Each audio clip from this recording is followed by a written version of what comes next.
కేంద్ర ప్రభుత్వం అవలంబిస్తున్న కార్మిక వ్యతిరేక విధానాలకు నిరసనగా ఈ నెల 16న తలపెట్టిన కార్మిక భారత్ బంద్ను విజయవంతం చేయాలని సిఐటియు రాష్ట్ర ప్రధాన కార్యదర్శి భాస్కర్ పిలుపునిచ్చారు. పెద్దపల్లి జిల్లా గోదావరికని సిఐటియు శ్రామిక భవన్లో ఆయన మీడియాతో మాట్లాడారు.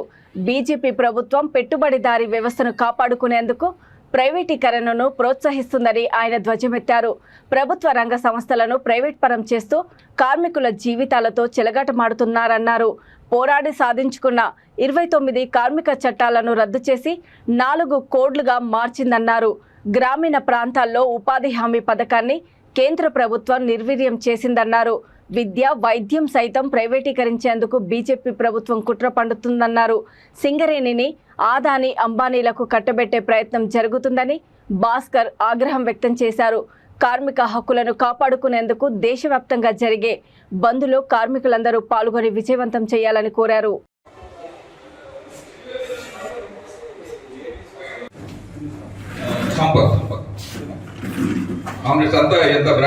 బ్రాంచ్ నాయకులు ఉన్నారు.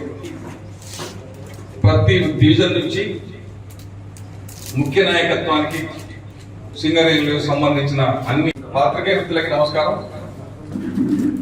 పాలడు భాస్కర్ గారు, అట్లాగే ఎర్రవెల్లి ముత్యారావు గారు, మన RG2 సంబంధించిన బ్రాంచ్ కమిటీ అధ్యక్షులు ఇచ్చాం. క్యాంపెయిన్ ప్రారంభమైంది. ప్రజల్లో కూడా కార్మిక వర్గంలో కూడా మంచి స్పందన ఉంది. ఈ సమ్మెకు అందరూ కలిసి వస్తున్నారు. జిల్లాలో బీజేపీ ప్రభుత్వ విధానాలను ప్రతిఘటించాలని ఈ సందర్భంగా సిఐటియు జిల్లా కేంద్ర కార్మిక సంఘాలు, రాష్ట్ర కార్మిక సంఘాలు, joint platform of trade unions, రైతు వ్యవసాయ కార్మిక సంఘాల ఐక్యవేదికగా సంయుక్త కిసాన్ మోర్చా ఆధ్వర్యంలో ఫిబ్రవరి 16వ తారీఖున దేశవ్యాప్తంగా కార్మికుల సమ్మె, గ్రామీణ భారత్ బంద్ చేయాలని చెప్పి పిలుపునివ్వడం జరిగింది. ఫిబ్రవరి 16వ తారీఖు జరిగేటువంటి కార్మికుల సమ్మెను గ్రామీణ భారత్ బంద్ను జయప్రదం చేయాల్సిందిగా విజ్ఞప్తి చేస్తా ఉన్నారు. కేంద్ర బీజేపీ ప్రభుత్వం అధికారంలోకి వచ్చి 10 ఏళ్ళు పూర్తి చేసుకుంది.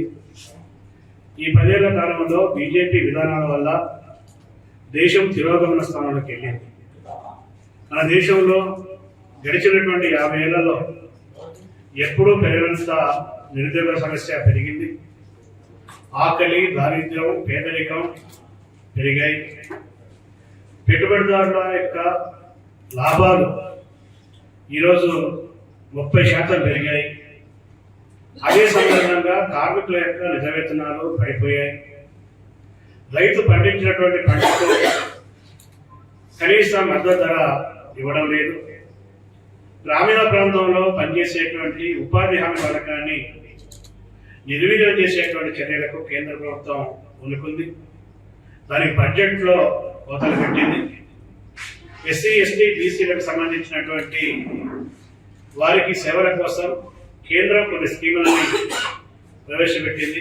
అంగన్వాడీ, మధ్యాహ్న భోజనం, ఆశ, మెడికల్ అండ్ హెల్త్, ఇలాంటి వాటిలో ఆ స్కీముల